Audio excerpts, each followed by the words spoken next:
نحمده ونصلي على رسوله الكريم أما بعد أعوذ بالله من الشيطان الرجيم بسم الله الرحمن الرحيم والذين جاهدوا فينا لنهدينهم سبلنا وإن الله لمع المحسنين.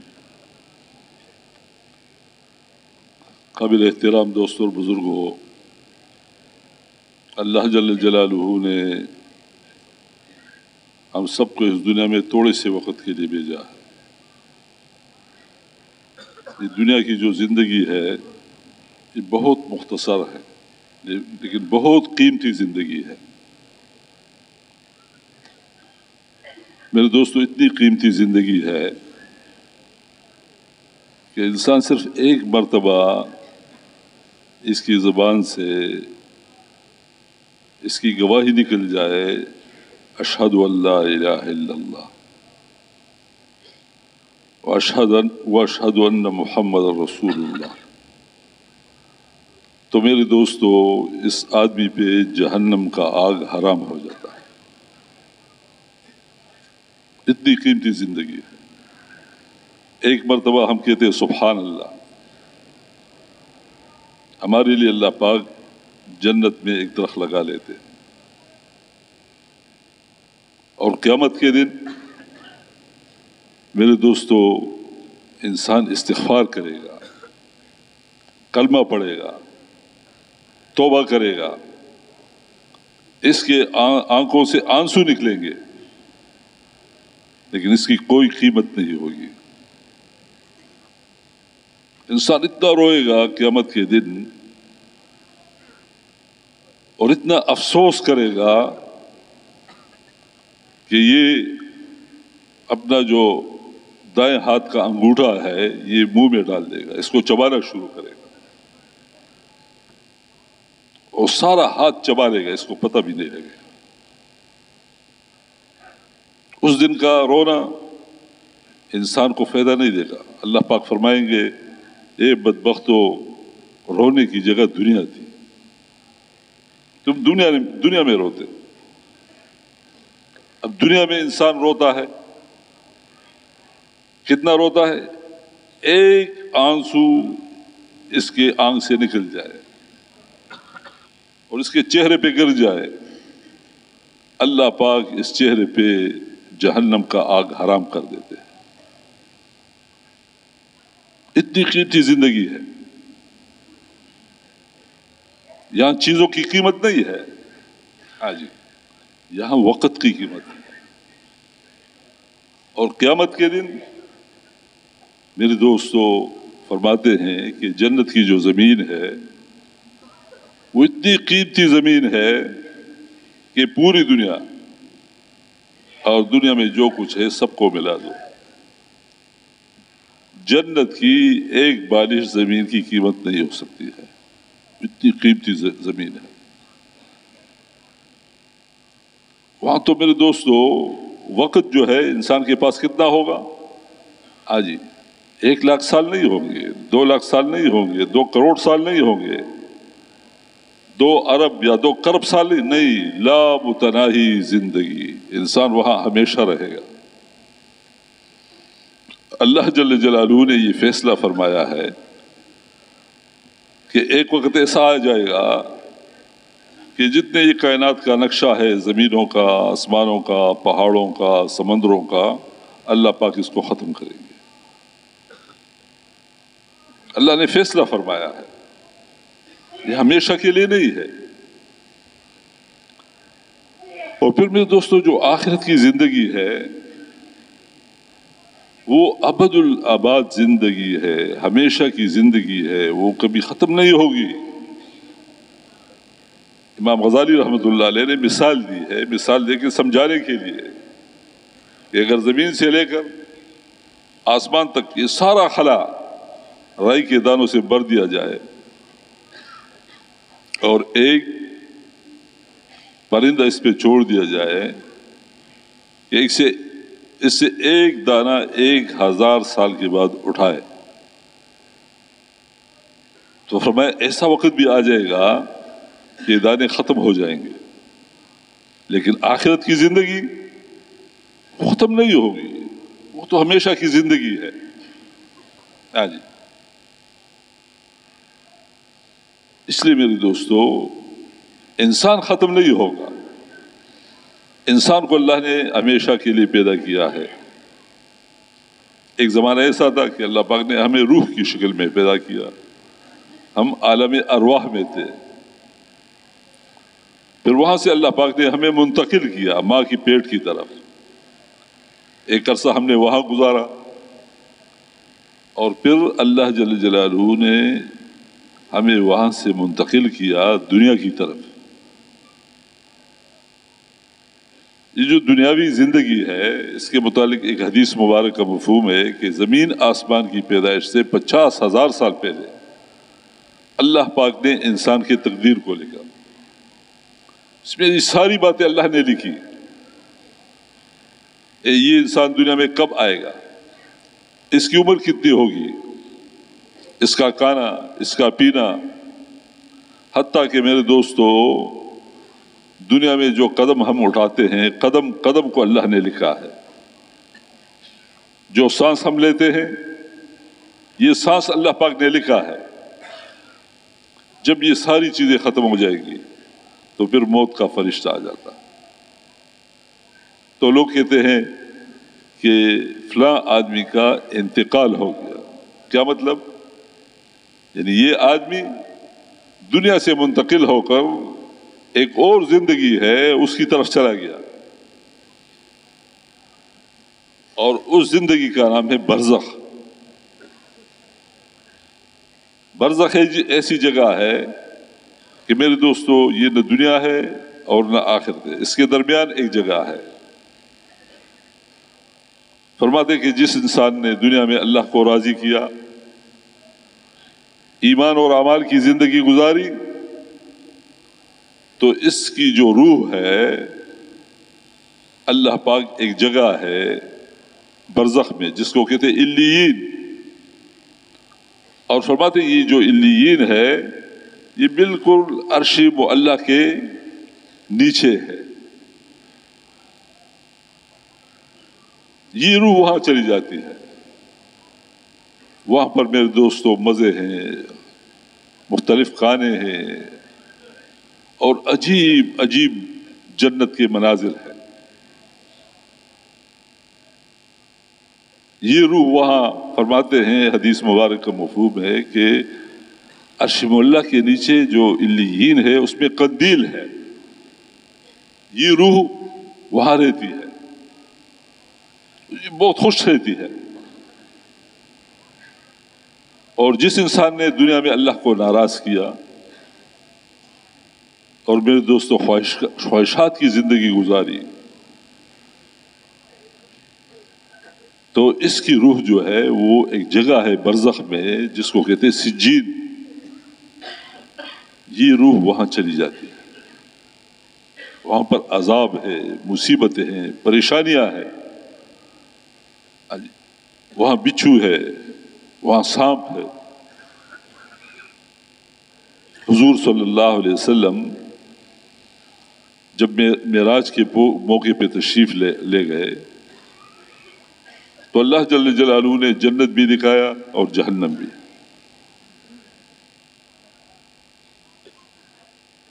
تو وہاں حضور صلی اللہ علیہ وسلم نے دیکھ لیا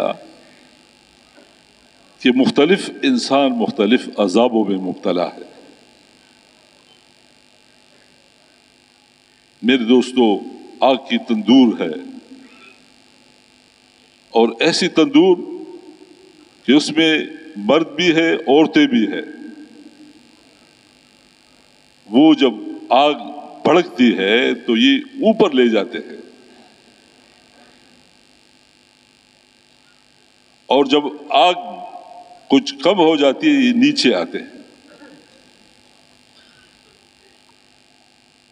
ایسے میرے دوستو خون اور پیپ کا بہت بڑے تالاب ہے،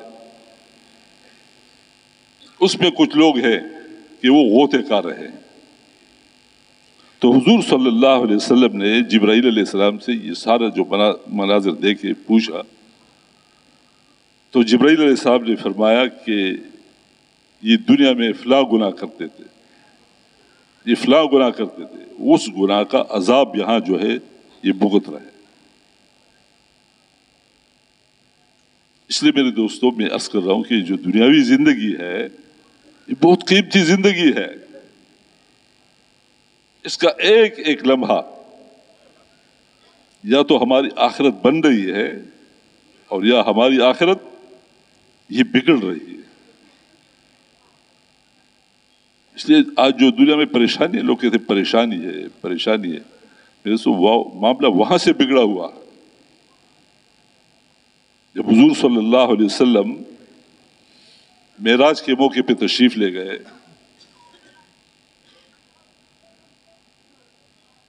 تو بعض چیزیں ایسی دیکھی کہ نیچے سے اوپر آ رہی ہیں اور بعض چیزیں ایسی دیکھی کہ اوپر سے نیچے جا رہی ہے۔ تو جبرائیل علیہ السلام سے پوچھا تو اس نے فرمایا کہ یہ جو نیچے سے اوپر آ رہی ہے یہ انسانوں کے اعمال ہے، اور اوپر سے جو نیچے جا رہی ہے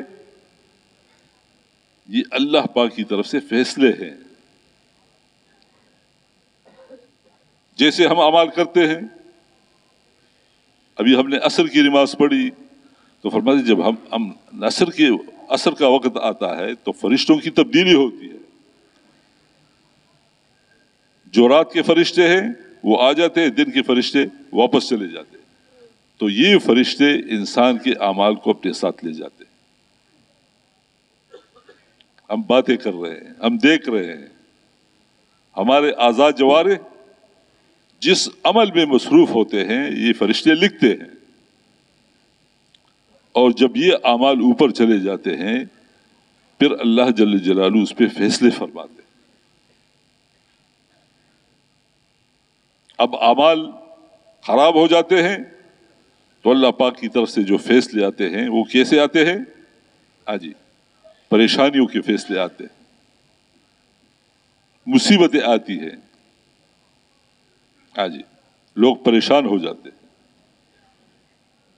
مال کے ہوتے ہوئے، چیزوں کے ہوتے ہوئے انسان کو سکون نہیں ہوتا۔ ایک قوم کا واقعہ اللہ پاک ذکر فرماتے ہیں کہ ایک قوم تھی، اللہ جل جلالہ اس کے پاس رزق بھیجتے تھے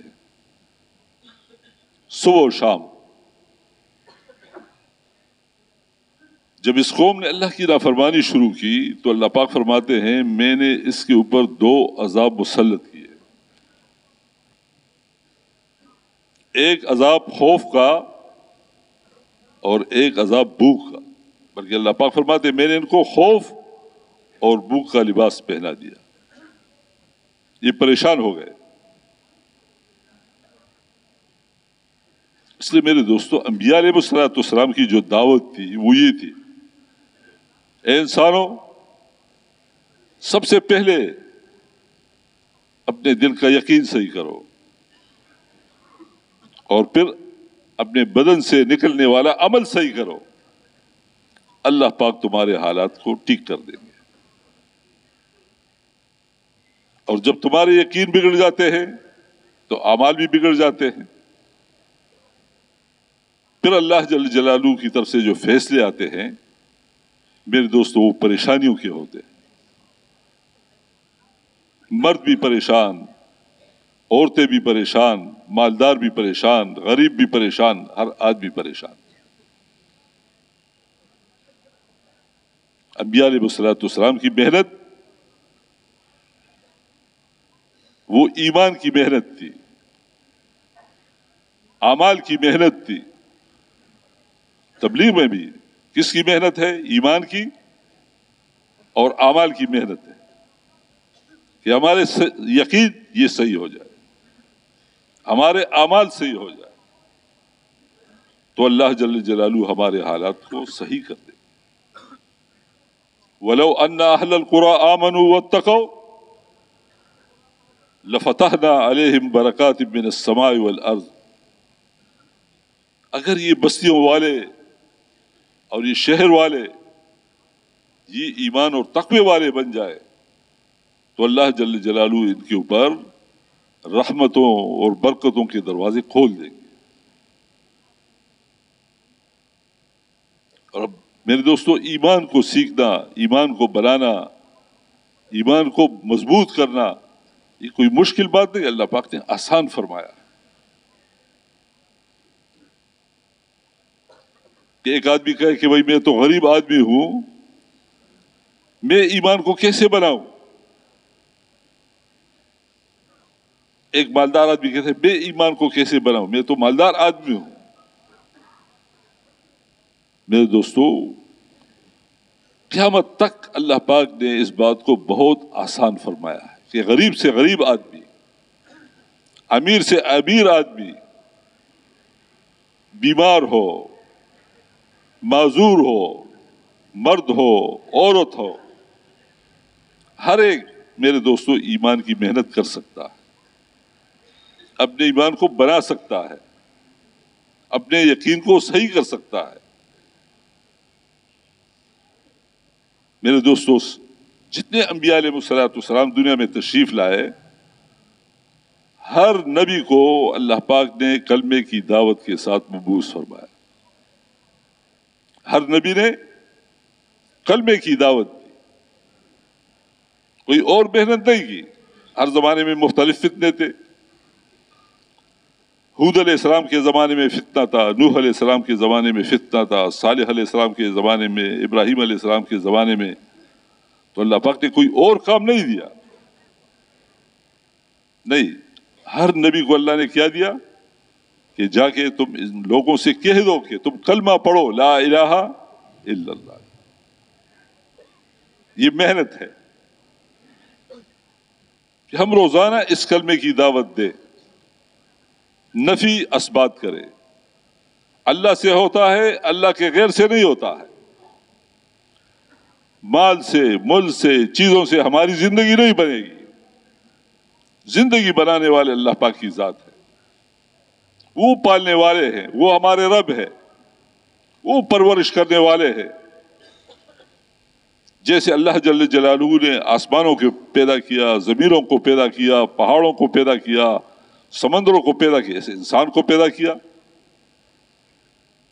اور پھر انسان کی جو رزق کا ذمہ ہے وہ اللہ پاک نے اپنے ذمے لیا. وَمَا مِن دَابَّةٍ فِي الْأَرْضِ إِلَّا عَلَى اللَّهِ رِزْقُهَا، کہ زمین پر جتنی حرکت کرنے والی چیزیں ہیں، چاہے وہ انسان ہے، حیوان ہے، پرندے ہیں، کیڑے مکوڑے ہیں، جنات ہیں، سب کے رزق کا ذمہ کس کے ذمہ ہے؟ ایک اللہ کے ذمہ ہے. اور فرمایا وَفِي السَّمَاءِ رِزْقُكُمْ وَمَا تُوعَدُونَ، تمہارا رزق آسمان میں ہے. جو اللہ نے وعدہ کیا ہے وہ تمہیں مل کے رہے گا. تم اس کے لیے پریشان نہ ہو ہمارے کھانے کا کیا بنے گا، ہمارے پینے کا کیا بنے گا، ہمارے مکان کا کیا بنے گا. نہیں، اللہ نے ذمہ لیا ہے، تم اس کے لیے پریشان نہ ہو. ہمارے ذمے کیا ہے؟ ہمارے ذمے یہ ہے کہ ہم اپنے یقینوں کو صحیح کریں. ہمارا اعتماد، ہمارا بھروسہ یہ اللہ کے ذات عالی کے اوپر ہو. اور یہ کب ہوگا؟ کہ جب ہم روزانہ اس بات کو اپنی زبان سے کہنا شروع کریں، ہر جگہ پہ. میرے دوستو، یہ معمولی کام نہیں ہے. انبیاء علیہ السلام اس کے لیے تشریف لائے، نبیوں نے یہ کام کیا. جب حضور صلی اللہ علیہ وسلم تشریف لائے تو میرے دوستو سارا معاشرہ بگڑا ہوا تھا، اور ایسا بگڑا ہوا معاشرہ کہ میرے دوستو آپس کی دشمنیاں بھی تھی، اور لوگ اپنی زندہ بیٹیوں کو درگور کرتے تھے. ایسے عجیب جرائم. تو حضور صلی اللہ علیہ وسلم کو اللہ پاک نے مبعوث فرمایا. کس کے ساتھ؟ اس کلمے کی دعوت کے ساتھ. اللہ نے پہلا حکم یہ دیا، یا ایھا المدثر قم فانذر وربک فکبر. یہ پہلا حکم ہے کہ پیغمبر، اے نبی، تم جا کے ان لوگوں کے پاس اور ان کے سامنے اب اپنے رب کی بڑائی بیان کرو، ان کو ڈراؤ. کس سے؟ اللہ سے، رب سے. رب کون ہے؟ کہ ان کے دلوں میں اللہ کا خوف آ جائے. یہ کیسے ہوگا؟ کہ تم ان کے سامنے بیان کرو رب کون ہے، اللہ کون ہے. تو حضور صلی اللہ علیہ وسلم نے بیان کرنا شروع کیا. لوگوں کے پاس جاتے تھے، بازاروں میں، ان کے ٹھکانوں پر. اس زمانے میں میلے لگتے تھے مکہ مکرمہ میں، مجنہ اور ذوالمجاز کی بازاریں لگتی تھی.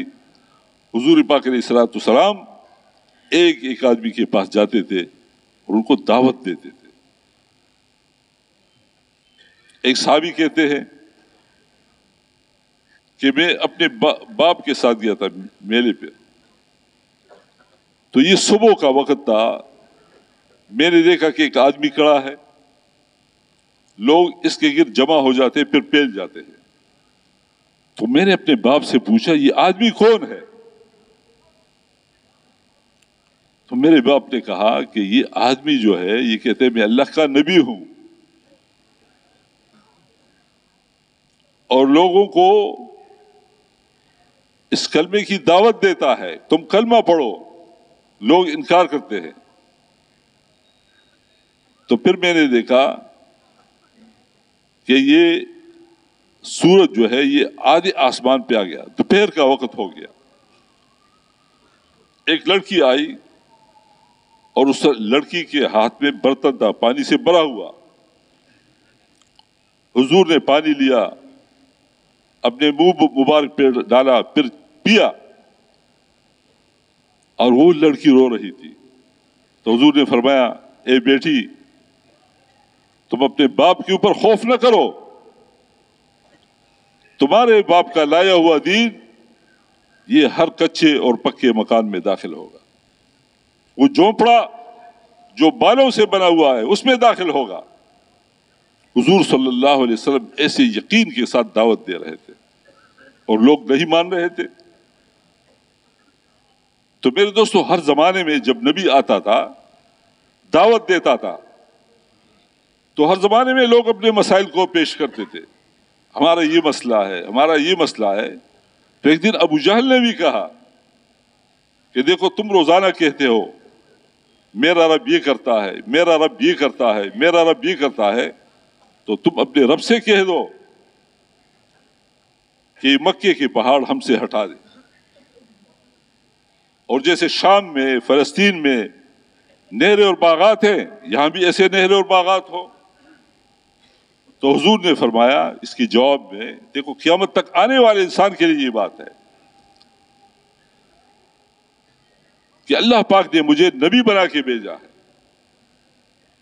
میں تم لوگوں کو اس کلمے کی دعوت دیتا ہوں.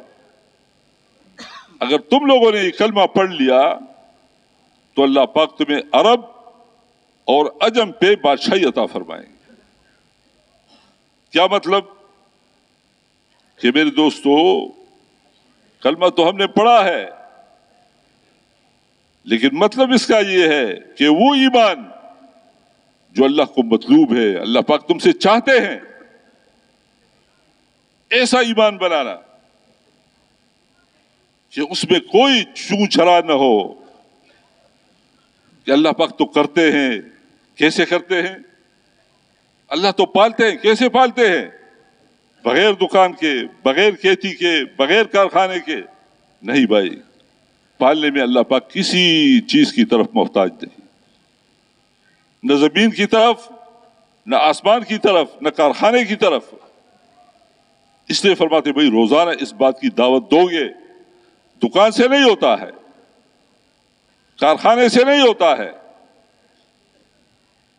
جی کھیتی باڑی سے نہیں ہوتا ہے، جی ڈالر اور پاؤنڈ سے نہیں ہوتا ہے، سونے اور چاندی سے نہیں ہوتا ہے. کس سے ہوتا ہے؟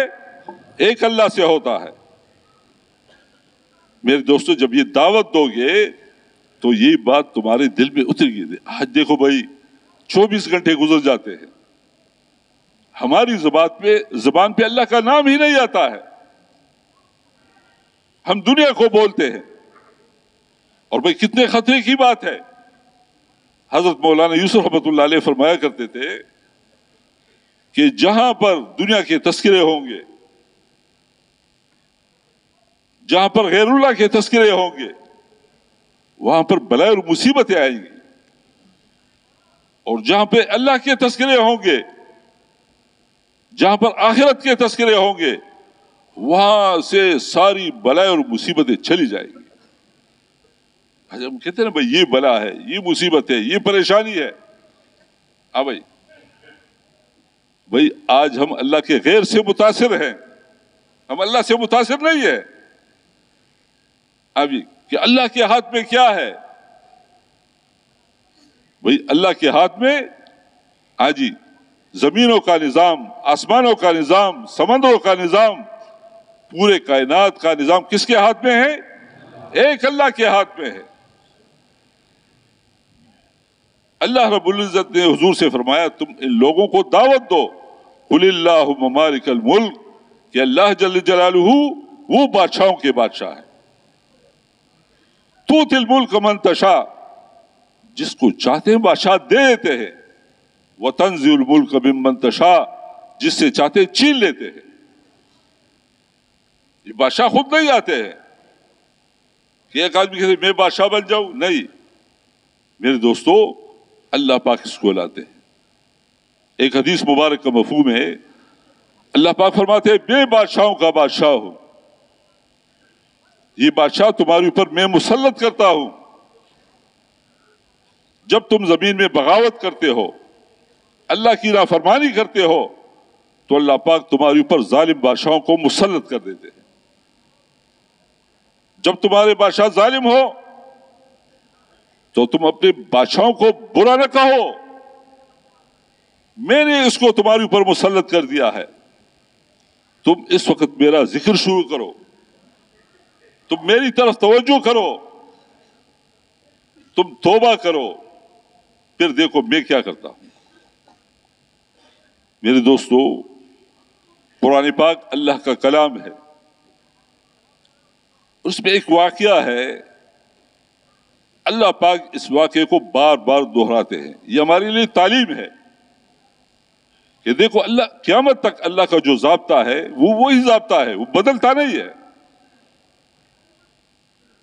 میرے دوستو، بنی اسرائیل یہ مسلمان تھے اور یہ انبیاء کے اولاد میں سے تھے. جب انہوں نے اللہ کی نافرمانی شروع کی، زمین میں بغاوت شروع کی، تو اللہ پاک فرماتے ہیں میں نے بطور سزا فرعون کو اس کے اوپر مسلط کر دیا. فرعون ان کے سامنے ان کے بچوں کو پکڑ کر اس کو ذبح کرتے تھے. یہ اف تک نہیں کر سکتے تھے. اور اس کی جو بچیاں تھی اس سے اپنے محل میں کام لیتے تھے. یہ بالکل بے بس تھے. اور یہاں تک آتا ہے کہ ایک فرعونی وہ ایک بنی اسرائیلی کو پکڑ کر اپنے گھر لے جاتا تھا، یہ کام کرو، گارے مٹی کا کام کرو. جب کام سے فارغ ہو جاتا تھا تو اس کو چائے پانی نہیں پلاتا تھا، کیا کرتا تھا؟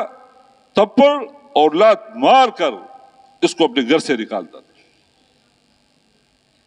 تو اللہ پاک فرماتے ہیں کہ جب میں نے اس بات کا ارادہ کیا کہ میں بنی اسرائیل کو پستی سے نکالنا چاہتا ہوں، پستی سے نکالنے کا ارادہ اللہ نے کیا، تو اللہ پاک فرماتے ہیں میں نے ان میں موسیٰ علیہ السلام کو پیدا کیا. موسیٰ علیہ السلام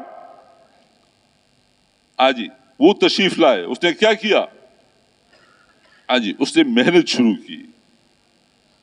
کس بات کی محنت کی؟ کلمے کی، لا الہ. اے بنی اسرائیل اپنے دلوں کا یقین ٹھیک کرو کہ فرعون یہ اللہ نے تمہارے اوپر مسلط کیا ہے. کلمے کی محنت کی. تو ایک وقت ایسا بھی آیا کہ بنی اسرائیل نے کہا کہ اے موسیٰ آپ کے آنے سے پہلے بھی ہم پریشان تھے اور آپ کے آنے کے بعد بھی ہم پریشان ہیں.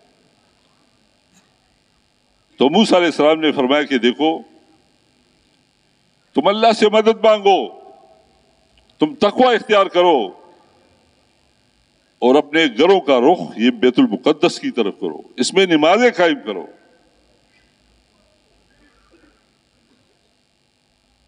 جب میرے دوستو بنی اسرائیل ایمان کی اس سطح پہ پہنچے جو اللہ کو مطلوب ہے, اللہ پاک ہم سے چاہتے ہیں,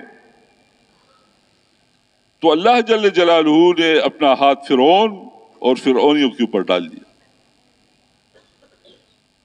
میرے دوستو کبھی خون کا عذاب, کبھی مینڈکوں کا عذاب, کبھی ٹڈی دل کا عذاب, کبھی جوؤں کا عذاب ایک برتن ہوتا تھا. جب بنی اسرائیلی پانی پیتا تھا وہ پانی ہوتا تھا, جب فرعونی منہ لگاتا تھا وہ خون بن جاتا تھا. کھانے میں خون, پانی میں خون, ہر جگہ خون ہی خون. تو یہ موسیٰ علیہ السلام کے پاس جاتے تھے, اے موسیٰ دعا مانگو, ہم ایمان لاتے ہیں. موسیٰ علیہ السلام اللہ کے نبی تھے, ہاتھ اٹھاتے تھے, دعا مانگتے تھے, اللہ پاک قبول فرماتے تھے, اللہ پاک عذاب کو دور کر دیتے. جب یہ ایمان نہیں لاتے تھے اللہ پاک دوسرا عذاب مسلط کر دیتے. اب میرے دوستو یہ قیامت تک اللہ کا ضابطہ ہے. یہ صرف بنی اسرائیل کے لیے نہیں تھا کہ وہ بنی اسرائیل تھے اور ہم نہیں, اللہ کا ضابطہ ایک ہے کہ ہر زمانے میں اللہ کا دستور, اللہ کا قاعدہ, اللہ کا قانون یہ ہے کہ پہلے تم اپنے دلوں کا یقین صحیح کرو.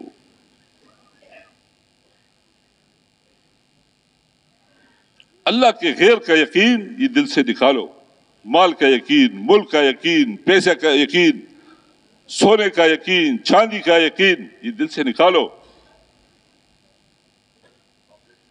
اس سے ہماری زندگی نہیں بنے گی.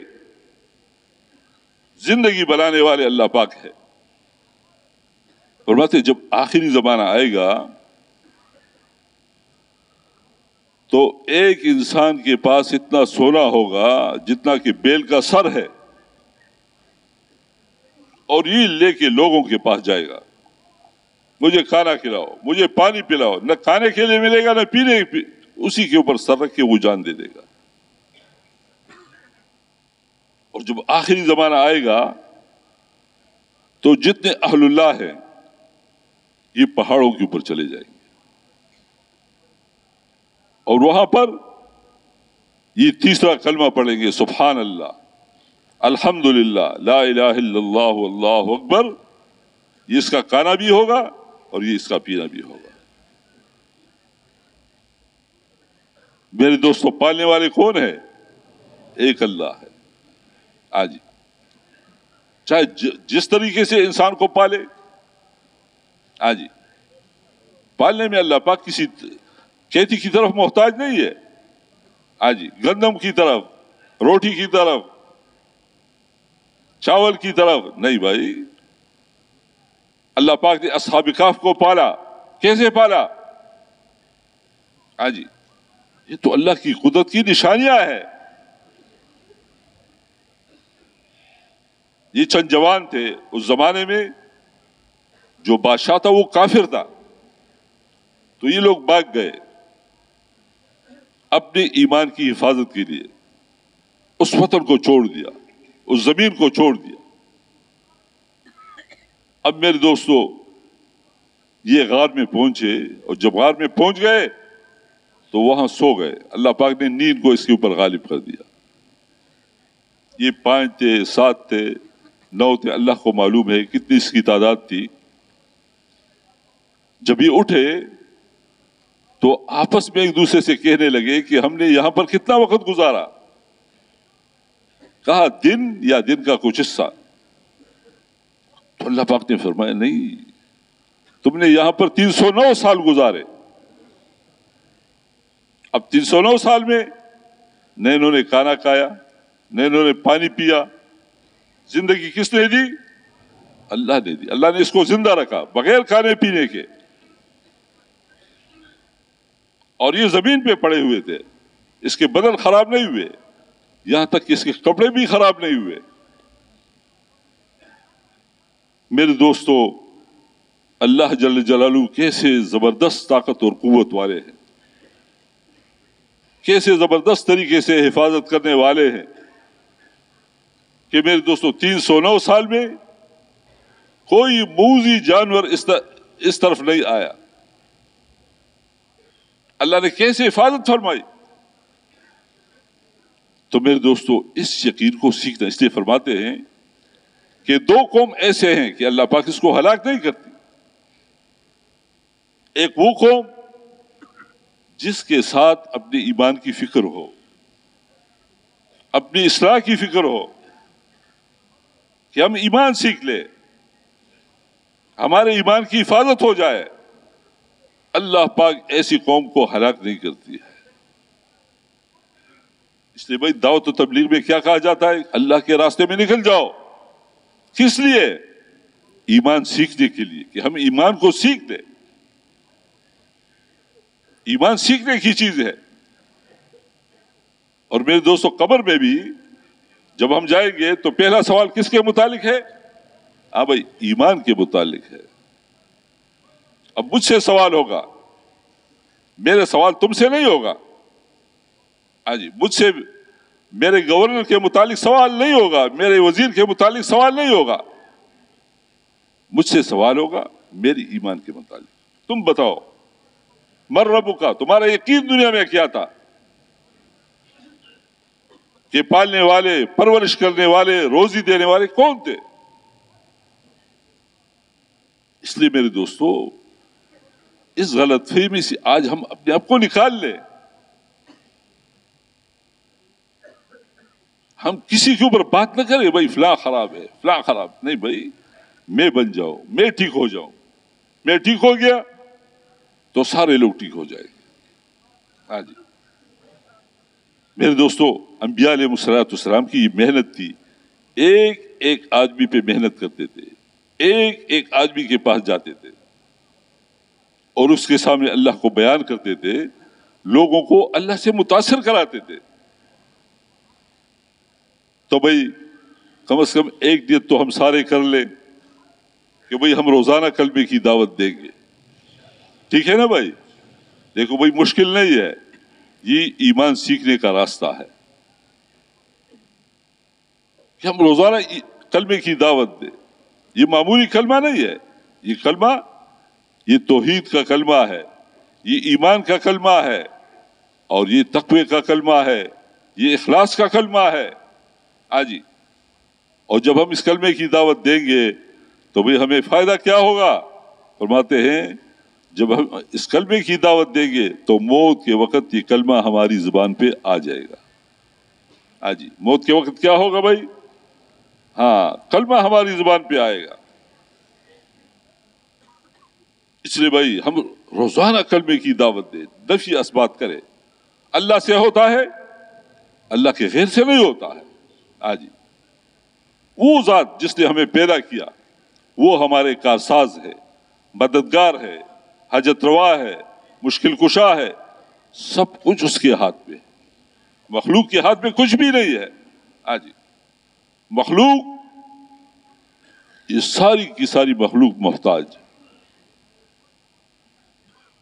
اللہ جل جلالہ وہ صمد ذات ہے، وہ غنی ذات ہے، وہ طاقت اور قوت والے ہیں، اس کے پاس ہر چیز کے لامتناہی خزانے ہیں۔ جی رزق کے خزانے، چین سکون کے خزانے، راحت اطمینان کے خزانے، صحت کے خزانے، اور ایسے اللہ پاک کے پاس مصیبتوں کے خزانے، پریشانیوں کے خزانے۔ جی جیسے اللہ جل جلالہ وہ خالق ہے انسانوں کے، خالق ہے چیزوں کے، خالق ہے اشیاء کے، ایسے اللہ جل جلالہ خالق ہے احوال کے۔ یہ حالات کس کی طرف سے آتے ہیں؟ بھائی مہنگائی کون لاتے ہیں؟ فرماتے ہیں حدیث مبارک کا مفہوم ہے کہ روزانہ اللہ پاک دو فرشتوں کو بھیجتے ہیں یہ فرشتے بیت اللہ شریف پہ اتر جاتے ہیں اور بیت اللہ شریف کا طواف کرتے ہیں اور پھر اعلان کرتے ہیں آج دنیا میں فلاں چیز کا فلاں نرخ ہوگا. اب یہ اعلان کبھی ہم نے فرشتوں سے سنا ہے؟ ہم کہاں سے سنتے ہیں؟ ہم حکومت کے لاؤڈ اسپیکروں پہ. تو ہم کیا کہتے ہیں؟ حکومت نے کیا. ہماری زبان پہ اللہ کا نام نہیں آتا کہ اللہ نے کیا، ہم کہتے ہیں حکومت نے کیا. اب ساری دنیا میں جتنے انسان ہیں، ساری دنیا میں جتنے بادشاہ ہیں، ساری دنیا میں جتنے وزیر اعظم ہیں، اب ان پہ قبضہ کس کا ہے؟ اللہ کا قبضہ ہے. ان کے دماغوں پہ اللہ کا قبضہ، ان کے دلوں پہ اللہ کا قبضہ. وہ ہوگا جو اللہ چاہتے ہیں. جی فرماتے ہیں قرآن پاک کی آیت کا مفہوم ہے کہ ایک پتا جو درخت سے گرتا ہے یہ اللہ کے حکم کے بغیر نہیں گر سکتا ہے.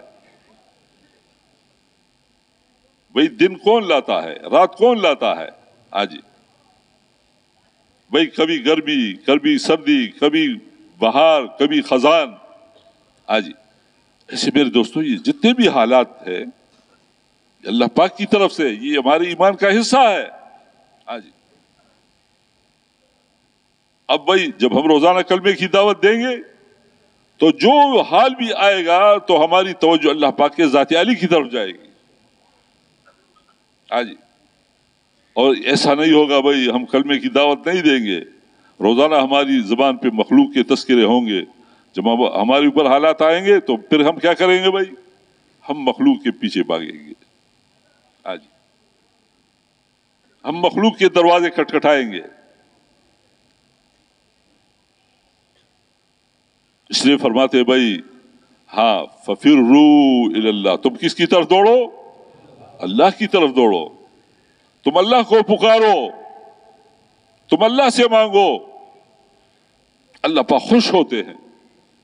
جو اللہ سے نہیں مانگتا ہے اللہ پاک اس سے ناراض ہو جاتے ہیں. ایک حدیث مبارک کا مفہوم ہے اگر تمہارے اولین جو پہلے گزرے ہوئے انسان ہے اور تمہارے آخرین جو بعد میں آنے والے ہیں سارے کے سارے ایک میدان میں جمع ہو جائے اور سب اللہ سے مانگنا شروع کرے، اللہ پاک سب کو دے دے. اللہ کے خزانوں میں اتنی بھی کمی نہیں آتی ہے کہ ایک سوئی کو سمندر میں ڈبو لو، اس کے ساتھ جو پانی لگتا ہے یہ کیا کمی ہے؟ اتنی کمی بھی نہیں آتی ہے. موسیٰ علیہ السلام نے ایک دن عرض کیا اے اللہ اگر یہ زمین آسمان تیری نافرمانی کرے تم اس کو کیا سزا دو گے؟ تو اللہ جل جلالہ نے فرمایا میں اس پہ ایک جانور مسلط کر دوں گا جو ساتوں زمین ساتوں آسمانوں کو ایک نوالا کر کے ختم کر دیں گے. موسیٰ علیہ السلام بڑے حیران ہو گئے، اے اللہ اتنا بڑا جانور یہ کہاں ہے؟ تو اللہ جل جلالہ نے فرمایا وہ میرے چراگاہوں میں سے ایک چراگاہ میں چل رہا ہے. بھائی ہم تو سوچ بھی نہیں سکتے ہیں، ہمارا دماغ یہ مٹی سے بنا ہوا ہے اور ہماری سوچ یہ مٹی تک ہے. جی ہمارے پرواز ہی اتنا نہیں ہے. اس لیے بھائی یہ جو دعوت و تبلیغ کی محنت ہے یہ روحانی محنت ہے کہ ہم اللہ کو پہچان لے، ہمارا اللہ سے تعلق بن جائے، ہمارے دلوں کا یقین صحیح ہو جائے کہ کرنے والی ذات ایک اللہ پاک کی ذات ہے. مخلوق سے کچھ نہیں ہوتا ہے اللہ کے ارادے کے بغیر. جی آگ میں جلنے کی جو طاقت رکھی ہے کس نے رکھی؟ اللہ نے رکھی ہے. ابراہیم علیہ السلام کو آگ میں پھینکا نمرود نے، اللہ نے حکم دیا یا نار کونی بردم و سلاما علی ابراہیم. میرے دوستو آگ ٹھنڈی ہو گئی. ابراہیم علیہ السلام اندر جی ابراہیم علیہ السلام کے ایک بال کو بھی نہیں جلایا. ابراہیم علیہ السلام کے ہاتھ کے ساتھ جو رسی تھی اس رسی کا ایک بال بھی نہیں جلا۔ میرے دوستو، پوری دنیا کی ہر چیز یہ اللہ پاک کے حکم کے ساتھ جکڑی ہوئی ہے، اللہ کا حکم چل رہا ہے۔ ہاں جی، اس لیے بھائی جب ہم روزانہ اللہ کو بیان کریں گے، ہمارے اوپر حالات آئیں گے تو فوراً ہماری توجہ اللہ پاک کی طرف جائے گی۔ ہاں جی، اللہ کو بیان کرنا بھائی کس نے کیا؟ انبیاء علیہ السلام نے کیا۔ نبیوں کا کام کیا تھا؟ لوگوں کو اللہ کی طرف بلانا، لوگوں کو اللہ سے متاثر کرنا، اللہ کی وحدانیت بیان کرنا، لا الہ الا اللہ وحدہ لا شریک لہ، وہ ہر چیز میں اکیلا ہے، اس کا کوئی شریک نہیں، اس کا کوئی مشیر نہیں، اس کا کوئی وزیر نہیں۔ جو کچھ ہوا اللہ کے حکم سے ہوا، جو کچھ ہوگا اللہ کے حکم سے ہوگا۔ ہاں جی، اس لیے بھائی ہم روزانہ اس بات کی دعوت دیں گے انشاءاللہ۔ بھائی ارادہ ہے نا؟ ہاں، ہم ارادہ کریں، اس سے ہماری زبانوں کی حفاظت ہوگی۔ ہاں جی، اور فرماتے ہیں جب تم زمین پہ اللہ کا تذکرہ کرتے ہو تو اللہ جل جلالہ تمہارا تذکرہ آسمانوں میں کرتے ہیں۔ ہاں، اللہ پاک فرشتوں سے فرماتے ہیں دیکھو میرا بندہ، اس کی بیوی ہے، اس کے بچے ہیں، اس کے ساتھ نفس ہے، سب کو چھوڑ کر لوگوں کو میری طرف بلاتا ہے۔ تم زمین پہ اللہ کا تذکرہ کرتے ہو اور تمہارا تذکرہ یہ آسمانوں میں ہوتا ہے۔ اس لیے بلا روک ٹوک ہم روزانہ اس بات کو انشاءاللہ کہنا شروع کریں، ٹھیک ہے نا بھائی؟ ہاں بھائی، یہ ہم کہتے ہیں بھائی محنت، دیکھو یہ انبیاء کی محنت تھی، کلمے کی محنت۔ اے لوگوں کلمہ پڑھو تمہیں نجات ملے گا۔ آج میرے دوستو، آج دنیا مادی چیزیں اتنی زیادہ کہ بھائی ہمارے کان، ہمارے دل، دماغ، بلکہ ہمارے حاجی عبدالوہاب صاحب رحمۃ اللہ علیہ تو یہاں تک فرماتے تھے کہ اللہ کے غیر کے جراثیم ہمارے اندر گھسے ہوئے ہیں، ہم اللہ کے غیر سے متاثر ہیں۔ ہاں جی، بھائی کیا ہوگا، ہمارا کیا ہوگا، ہم بھوکوں مر جائیں گے، لا حول ولا قوت الا باللہ۔ بھائی اتنی کمزور بات،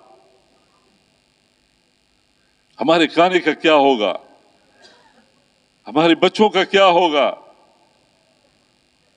بھائی یہ جو بچے دنیا میں آئے، ہاں بھائی یہ کون لایا؟ ہاں، ہم نہیں لائے بھائی، اللہ نے اس کو پیدا کیا۔ جو روح آتی ہے میرے دوستو، اس کے ساتھ اللہ پاک نے جو لکھا ہے وہ چیز آتی ہے۔ آج میرے دوستو، میری آپ کی پوری دنیا کے انسانوں کی جو پریشانی ہے، اس کا علاج کیا ہے بھائی؟ محمد الرسول اللہ، کہ بھائی ہم خواہش کی زندگی چھوڑ دیں۔ ہاں جی، جو حضور صلی اللہ علیہ وسلم کی مبارک زندگی ہے، پاکیزہ زندگی ہے، سنت زندگی ہے، ہم اس کے مطابق اپنی زندگی گزارنی شروع کریں۔ کھانے میں، پینے میں، کمانے میں، خرچ کرنے میں۔ ہاں جی، دیکھو بھائی ہم مسلمان ہیں، اور مسلمان یہ پابند ہے، یہ آزاد نہیں ہے۔ ہاں جی، بھائی کھانے میں ہم آزاد ہے یا پابند ہے؟ ہاں بھائی پابند ہے، یہ کھاؤ یہ نہ کھاؤ، یہ پیو یہ نہ پیو۔ ہاں جی، ہم پابند ہیں، ہم آزاد نہیں ہے۔ اس لیے بھائی ہم سنت کے مطابق زندگی گزاریں گے، اور حضور صلی اللہ علیہ وسلم کی ایک سنت کتنی قیمتی ہے۔ آج جس نے ایک سنت کو زندہ کیا فتنے فساد کے دور میں، اس کو 100 شہیدوں کا اجر ملے گا۔ فرمایا جس نے میرے ایک سنت کو زندہ کیا اس نے میرے ساتھ محبت کی، اور جس نے میرے ساتھ محبت کی وہ جنت میں میرے ساتھ ہوگا۔ صرف یہ نہیں کہ بھائی مسجد میں آ کر ہم نماز حضور کے طریقے پہ پڑھیں گے اور مسجد سے باہر جا کر پھر ہم خواہش کی زندگی گزاریں گے، نہیں بھائی، ہم پابند ہیں، ہاں جی، ہم مسلمان ہیں، ایسی بات نہیں ہے۔ دیکھو حدیث مبارک کا مفہوم ہے جب تمہارے معاملات میں سے اور تمہاری معاشرت میں سے میرے طریقے نکل جائیں گے تو اللہ پاک تم سے بدتر لوگوں کو تمہارے اوپر مسلط کر دیں گے۔ میرے دوستو، ایسا نہیں ہے بھائی کہ ہم جو ہمارے دل میں آئے ہم کریں، نہیں بھائی، ہم مسلمان ہیں، ہم حضور کے امتی ہیں، ہاں جی۔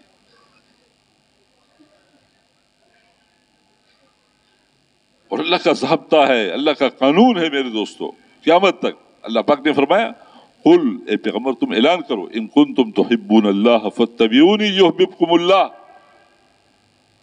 اگر تم چاہتے ہو کہ اللہ پاک تمہارے ساتھ محبت کرے تو تم کیا کرو؟ میری اتباع کرو، اللہ پاک تم سے محبت کریں گے، اللہ پاک تمہارے گناہوں کو معاف کر دیں گے۔ میرے دوستو، حضور صلی اللہ علیہ وسلم کے زمانے میں ایک آدمی آئے، کہا اے اللہ کے نبی، فقر و فاقہ نے مجھے پریشان کیا،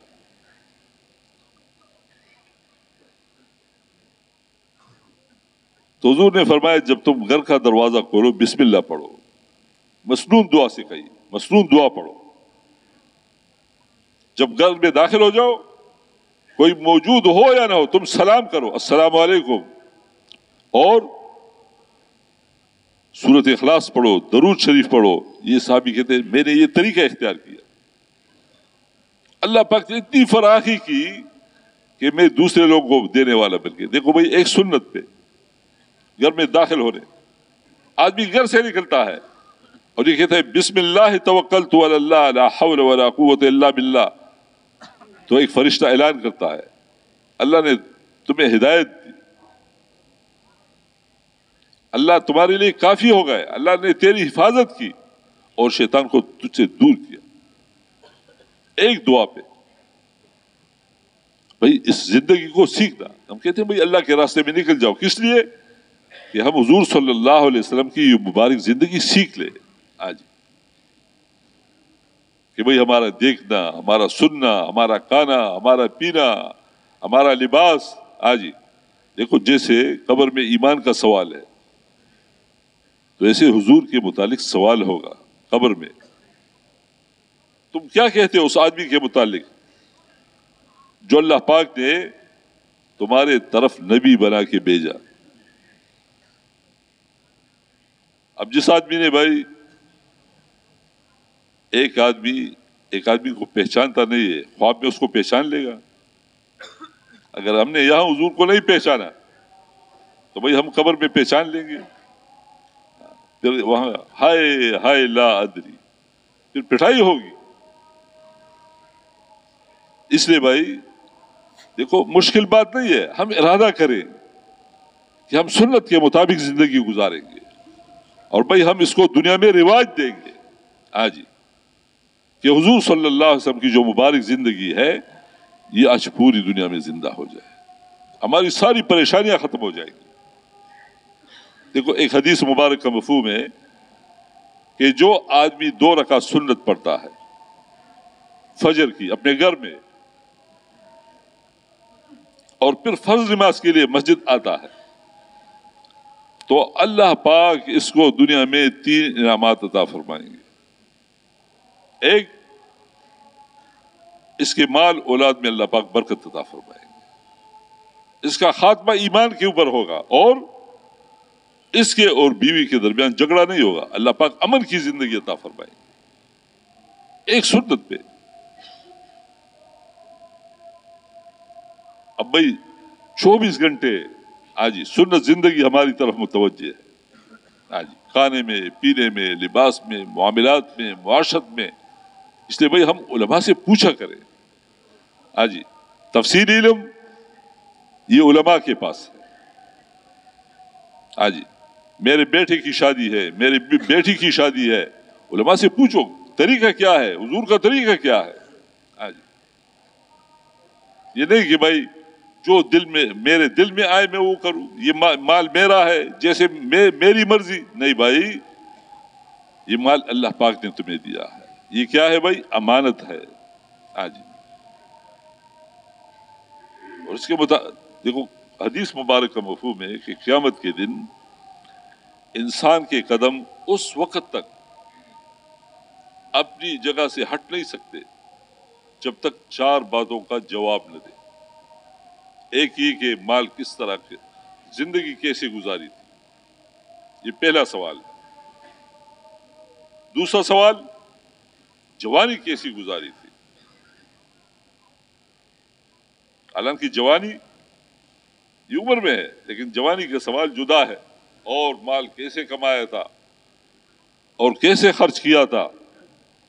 ہاں جی، کمانے میں بھی ہم پابند اور خرچ کرنے میں بھی ہم پابند. اور جو علم اللہ پاک نے تمہیں دیا تھا، جو سمجھ بوجھ دی تھی، اس پہ کیا عمل کیا تھا. ہر آدمی سے یہ سوال ہوں گے قیامت کے دن. اس لیے بھائی اللہ رب العزت نے ہمیں یہ زندگی دی، یہ زندگی اللہ کی نعمت ہے، ہم اس سے فائدہ اٹھائیں. ہاں جی، جب میرے دوستوں موت کا وقت آئے گا تو پھر فرشتے آئیں گے. ہاں جی، اور وہ خوشخبری سنائیں گے. ہاں جی، اگر ہم نے کلمے کے مطابق زندگی گزاری، لا الہ الا اللہ محمد الرسول اللہ، تو فرشتے آئیں گے. ہاں جی، ان الذین قالوا ربنا اللہ ثم استقاموا تتنزل علیہم الملائکۃ الا تخافوا ولا تحزنوا وابشروا بالجنۃ التي کنتم توعدون. خوشخبری سنائیں گے. ہاں جی، میرے دوستو، حضور صلی اللہ علیہ وسلم امت کے ساتھ زبردست محبت تھی. ایسی محبت، ایک صحابی کہتے ہیں کہ ہم سفر پہ جا رہے تھے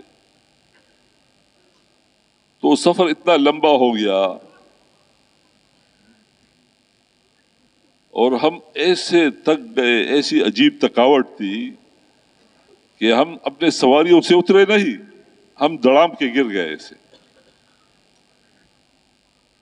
اور جو آدمی جہاں گر گیا وہی سو گیا. تو یہ صحابی کہتے ہیں جب میں اٹھا اپنی بستر سے تو میں نے حضور صلی اللہ علیہ وسلم کو دیکھا تو حضور صلی اللہ علیہ وسلم بستر پہ موجود نہیں تھے. تو میں تلاش میں نکل گیا تو میں نے دیکھا کہ ایک 2 صحابہ اور بھی ہے، جس میں عبداللہ ابن مسعود رضی اللہ تعالیٰ عنہ بھی ہے. تو ہم نے دیکھا کہ ایک جگہ سے آواز آ رہی ہے، اور آواز ایسی ہے جیسے چکی کی آواز ہوتی ہے، ایسی آواز ہے. تو ہم نے دیکھا کہ حضور صلی اللہ علیہ وسلم ایک پہاڑ کے دامن میں بیٹھے ہیں اور رو رہے ہیں. جب حضور نے ہمیں دیکھا تو ہم سے پوچھا تم یہاں کیا کرتے ہو؟ ہم نے کہا اللہ کے نبی آپ کے تلاش میں نکلے تھے. تو حضور نے فرمایا کہ ابھی ایک فرشتہ میرے پاس آیا اور اس نے یہ کہا کہ تم چاہتے ہو کہ تمہاری آدھی امت یہ جنت میں چلی جائے، اور یا یہ کہ تم اپنی امت کی شفاعت کرو. تو میں نے کہا نہیں، میں تو اپنی امت کی شفاعت کروں گا. تو صحابی کہتے کہ ہم نے پوچھا اے اللہ کے نبی ہمارے لیے کیا ہوگا؟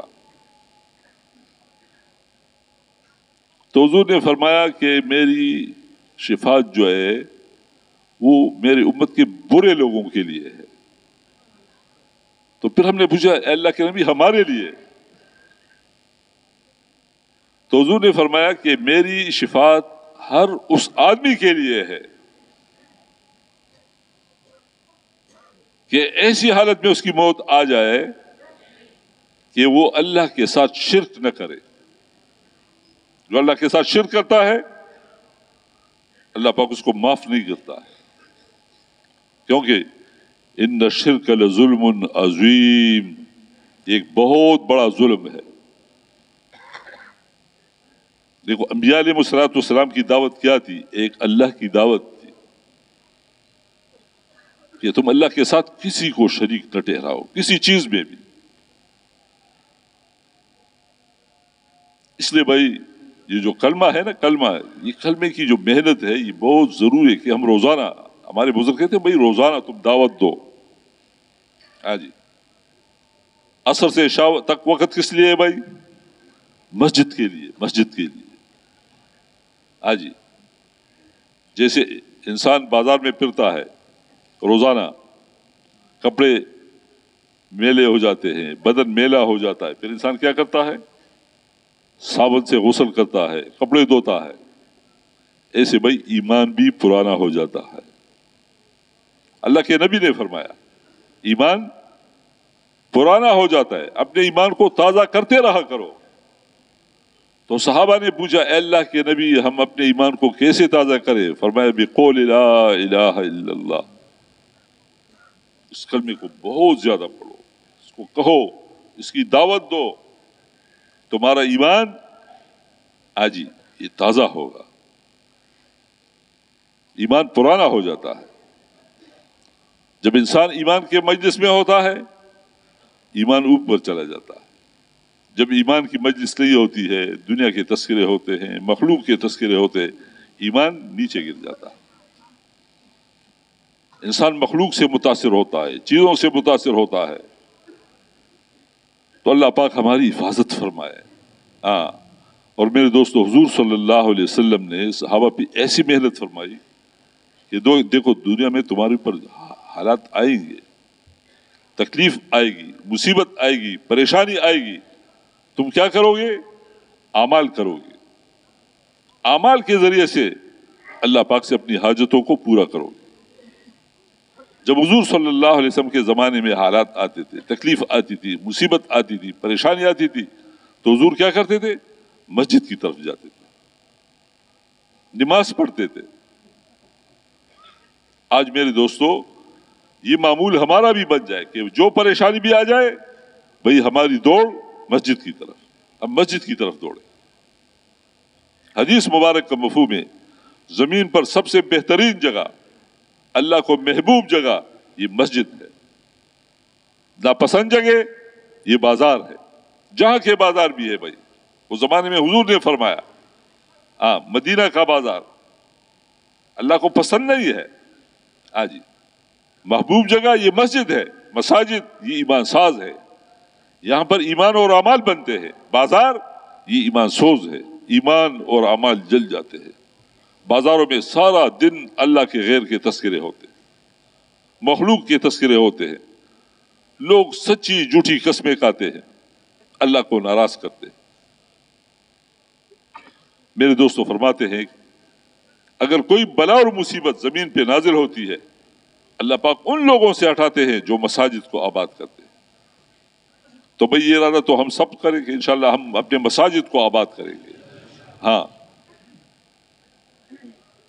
میرے دوستو اللہ پاک نے زمین پر سب سے پہلے اپنا گھر بنایا، بیت اللہ شریف بنایا، اور بیت اللہ شریف پہ 120 رحمتیں نازل ہوتی ہیں. اور جتنی دنیا میں مساجد ہے یہ سارے کے سارے مساجد یہ بیت اللہ شریف کی شاخیں ہیں. ہاں جی، تو بھائی مسجد میں اللہ کی رحمتیں برستی ہے. ٹھیک ہے نا بھائی؟ ہاں، اس لیے فرمایا 3 چیزوں کو اپنے اوپر لازم کرو. مسجد کو لازم پکڑو، جماعت کو لازم پکڑو، اور عوام کو لازم، عمومی رہو. ہاں جی، عمومی زندگی گزارو. تو میرے دوستو آج ہم سب چاہتے ہیں بھائی کہ ہمارا معاشرہ بن جائے، جتنی فحاشی ہے، منکرات ہے، یہ ختم ہو جائے. تو وہ علاج کیا ہے؟ اللہ پاک نے نماز میں یہ اثر رکھی ہے، ان الصلاۃ تنہی عن الفحشاء والمنکر، نماز کے ساتھ ساری فحاشی اور منکرات یہ سارے ختم ہو جاتے ہیں۔ تو بھائی ہمارا کام کیا ہوگا کہ ہم ہر مسلمان کو نمازی بنائیں، ٹھیک ہے نا بھائی؟ تو بھائی ہم لوگوں کو نماز کے فضائل بیان کریں۔ جو نماز کا اہتمام کرتا ہے اس کی زندگی میں برکت ہوگی، اس کے رزق میں برکت ہوگی۔ ہاں جی، جو آدمی گھر میں وضو بناتا ہے اور مسجد کے لیے نکلتا ہے، یہ ایسا ہے جس نے حج کے لیے احرام باندھ لیا۔ اتنا بڑا اجر میرے دوستو۔ جو ایک قدم اٹھاتا ہے، ایک قدم پہ ایک نیکی ملتی ہے، ایک گناہ معاف ہوتا ہے۔ اور جب آدمی مسجد میں داخل ہوتا ہے تو اللہ کی رحمت اس میں برستی ہے۔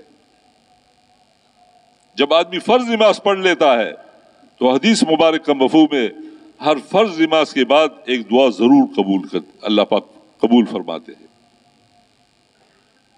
اور جب نماز کے بعد آدمی باوضو مسجد میں بیٹھا رہتا ہے تو فرشتے اس کے لیے رحمت اور مغفرت کی دعائیں کرتے ہیں۔ تو اب بھائی ہمارے مرد، ہماری عورتیں، ہمارے بچے، ہاں جی، ہمارے تاجر، ہمارے مزدور، ہمارے غریب، ہمارے امیر، ہاں بھائی یہ سارے نمازی بن جائے تو بھائی کیا ہوگا؟ کیسے ہوگا بھائی؟ کہ بھائی ہر جگہ پہ ہم تعلیم کے حلقے لگائے، مسجد میں تعلیم کا حلقہ، ٹھیک ہے نا بھائی؟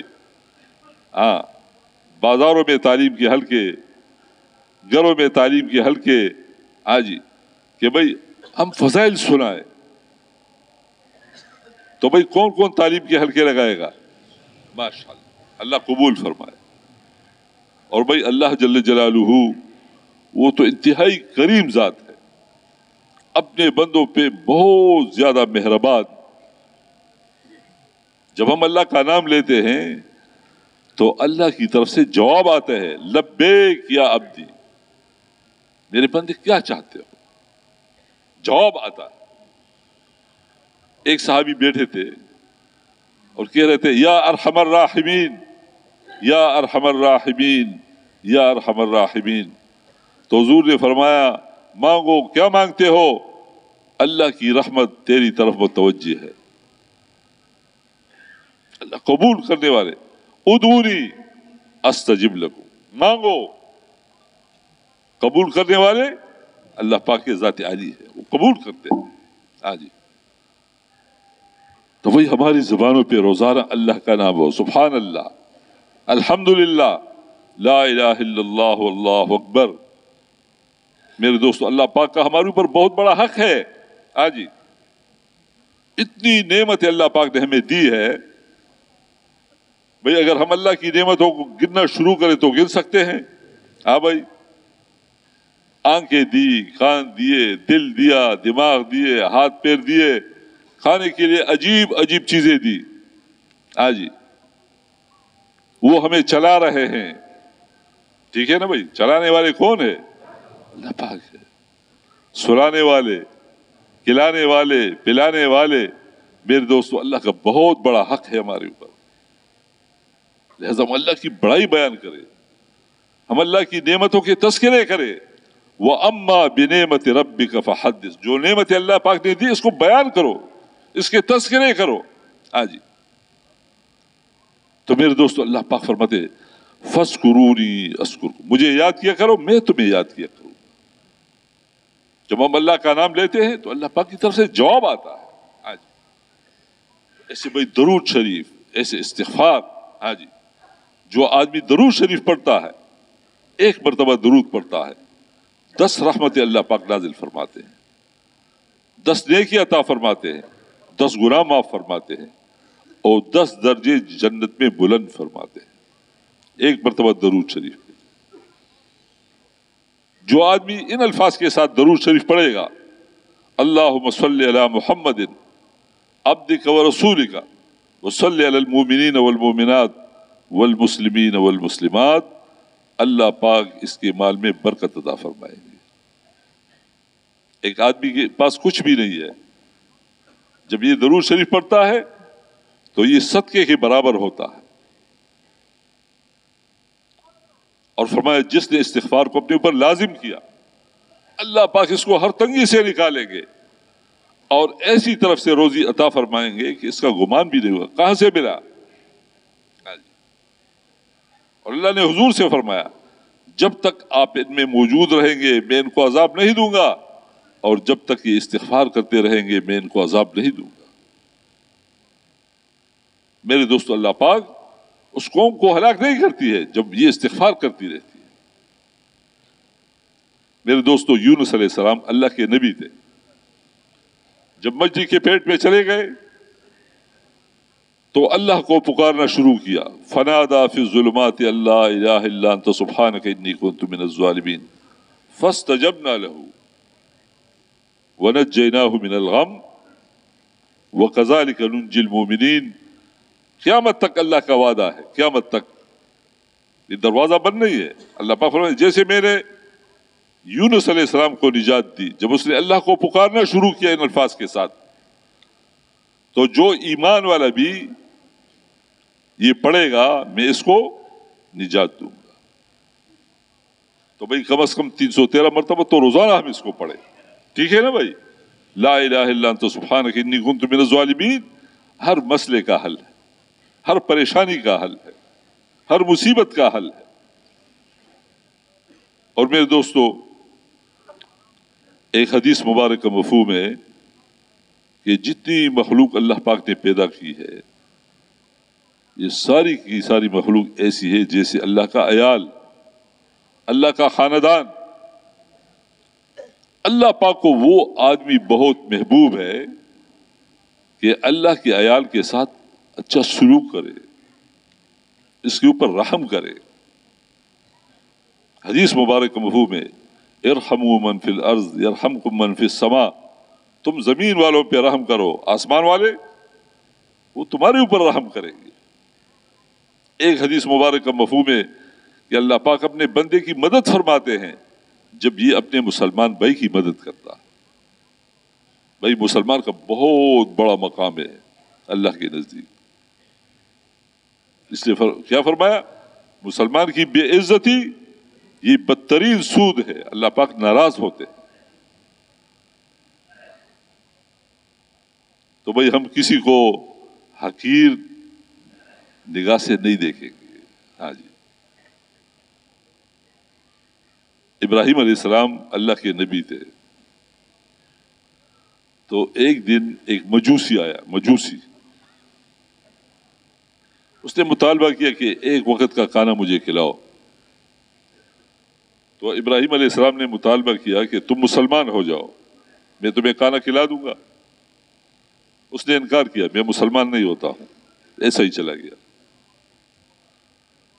تو اللہ پاک نے وہی نازل فرمائی کہ دیکھو 70 سال اس نے میری نافرمانی کی پھر بھی میں نے کھلایا, تم سے ایک وقت کا مطالبہ کیا تم نے نہیں کھلایا. ابراہیم علیہ السلام اس کی تلاش میں نکلے, لایا, اس کو کھانا کھلایا. تو اس نے پوچھا کہ تم نے تو انکار کیا تھا. تو ابراہیم علیہ السلام نے فرمایا کہ دیکھو تمہارے متعلق تو اللہ پاک نے وہی نازل فرمائی. اس نے کہا میرے متعلق؟ اس نے کہا ہاں تیرے متعلق. اسی وقت مسلمان ہو گئے. میرے دوستو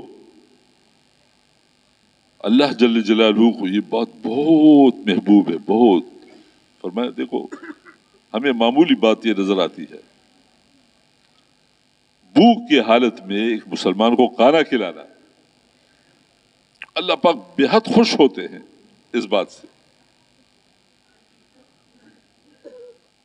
جب یہ آیت نازل ہوئی خذ العفو وامر بالعرف واعرض عن الجاہلین, تو حضور نے تفسیر پوچھی اس کی تفسیر کیا ہے. تو جبرائیل علیہ السلام نے فرمایا میں جاننے والی اللہ سے پوچھ لوں گا. واپس گیا, پھر تشریف لائے, فرمایا جو تمہارے اوپر ظلم کرے تم اس کو معاف کرو. جو تمہارے اوپر ظلم کرے کیا کرو بھائی, معاف کرو. جو تمہیں اپنے حق سے آجی تم اس کا حق ادا کرو. تمہیں تو نہ دے لیکن تم ضرور ادا کرو، اور جو تمہارے ساتھ قطع رحمی کرے تم اس کے ساتھ صلہ رحمی کرو۔ تو کیا فرمایا؟ جو آدمی 3 کام کرتا ہے اللہ پاک دنیا میں 2 انعامات عطا فرماتے ہیں۔ دنیا میں ایک اس کی عمر میں برکت ہوگی اور ایک اس کی رزق میں برکت ہوگی۔ تو بھئی یہ صلہ رحمی، بھئی ایثار ہمدرد، دیکھو صحابہ کی بہت بڑی صفت تھی ایثار ہمدردی۔ خود بھوکے ہوتے تھے دوسروں کو کھلاتے تھے، خود ضرورت مند تھے لیکن دوسرے انسانوں کی ضرورتوں کو پورا کرتے تھے۔ بھئی اللہ پاک ہمیں بھی توفیق نصیب فرمائے۔ ہاں آج ہمارے پاس ہوتا ہے لیکن ہم کسی دوسرے کا خیال نہیں رکھتے۔ ہاں بھائی، اور میرے دوستو ہم جو عمل بھی کرے اللہ کو راضی کرنے کے جذبے کے ساتھ کہ اللہ پاک مجھے دیکھ رہا ہے، کیونکہ اللہ کی نگاہ عین انسان کے دل کے اوپر ہوتی ہے، اس کے دل میں کیا ہے۔ اس لیے حدیث مبارک کا مفہوم ہے اللہ پاک تمہارے مالوں کو نہیں دیکھتے نہ تمہارے شکلوں کو دیکھتے ہیں، اللہ پاک تمہارے دلوں کو دیکھتے ہیں، تمہارے اعمال کو دیکھتے ہیں۔ فرماتے قیامت کے دن کوئی سایہ نہیں ہوگا سوائے اللہ کے عرش کے سائے کے، اس میں وہ آدمی بھی کھڑا ہوگا جو صدقہ دیتا ہے دائیں ہاتھ سے لیکن بائیں ہاتھ پتہ نہیں ہوتا ہے کہاں سے۔ میرے دوستو امام زین العابدین رحمۃ اللہ علیہ جب فوت ہو گئے تو اس کے وفات کے بعد پتہ چلا کہ مدینہ منورہ میں 100 گرانے ایسے تھے کہ اس کے دین پہ ان کا گزارا ہوتا تھا۔ اس کی موت کے بعد پتہ چلا، جب اس کی قمیص نکالی تو سارا کمر وہ زخمی تھا۔ جب رات کو لوگ سو جاتے تھے تو یہ لوگوں کے دروازوں میں آجی کھجور کی بوری، آٹے کی بوری آجی وہ پھینکتے تھے۔ جو محتاج ہوتے تھے، یتیما، مساکین، بیوہ، آجی غریب لوگ، ان کے جو دروازے تھے اس میں بوریاں رات کو پھینکتے تھے، کسی کو پتہ نہیں چلتا تھا۔ موت کے بعد پتہ چلا۔ تو میرے دوستو یہ اخلاص جو ہے نا، یہ سیکھنے کی چیز ہے کہ ہم اخلاص کو سیکھ لیں، یہ صفات ہے۔ آجی ہم کہتے ہیں بھئی اللہ کے راستے میں نکل جاؤ، کس لیے؟ بھئی ان صفات کو سیکھنا، آجی حضور کی محنت کو سیکھنا۔ آجی صحابہ کے ساتھ اللہ کی مدد تھی کیونکہ ان میں صفات تھے، وہ صفات والے لوگ تھے۔ آجی وہ ایمان والے تھے، وہ اللہ کے ذات پہ اعتماد کرنے والے، بھروسہ کرنے والے۔ آجی اللہ کے ساتھ ان کا تعلق تھا، اور میرے دوستو وہ حضور کے طریقے کے مطابق زندگی گزارتے تھے۔ ہاں جی، اور ایسے میرے دوستو ان میں ایثار تھی، ہمدردی تھی، تقویٰ تھی، توکل تھی، اللہ پاک نے ان کی مدد فرمائی۔ آج بھائی مسلمان دنیا میں اللہ کی مدد کا محتاج ہے۔ حضرت مولانا یوسف رحمۃ اللہ علیہ فرمایا کرتے تھے کہ اللہ کی مدد اس وقت ہمارے ساتھ ہوگی جب ہم میں امت بننے کا جذبہ پیدا ہوگا، کہ ہم امتی ہیں، ہم قوم نہیں ہیں۔ میرے دوستو حضور صلی اللہ علیہ وسلم نے قوم نہیں بنایا، امت بنایا۔ آج میرے دوستو مسلمانوں میں امت بننے کا جذبہ پیدا ہو جائے کہ ہم امتی ہیں۔ اللہ کے نبی نے فرمایا کسی عربی کو عجمی کی امت فوقیت نہیں، تم سارے کے سارے آدم علیہ السلام کی اولاد ہو۔ ان اکرمکم عند اللہ اتقاکم، تم میں عزت والا کون ہے؟ جس کے دل کے اندر اللہ کا خوف ہے، جس میں صفات ہے۔ صحابہ میں صفات تھے، اللہ کی مدد ان کے ساتھ تھی۔ آج میرے دوستو اللہ کی مدد یہ ہمارے ساتھ ہو جائے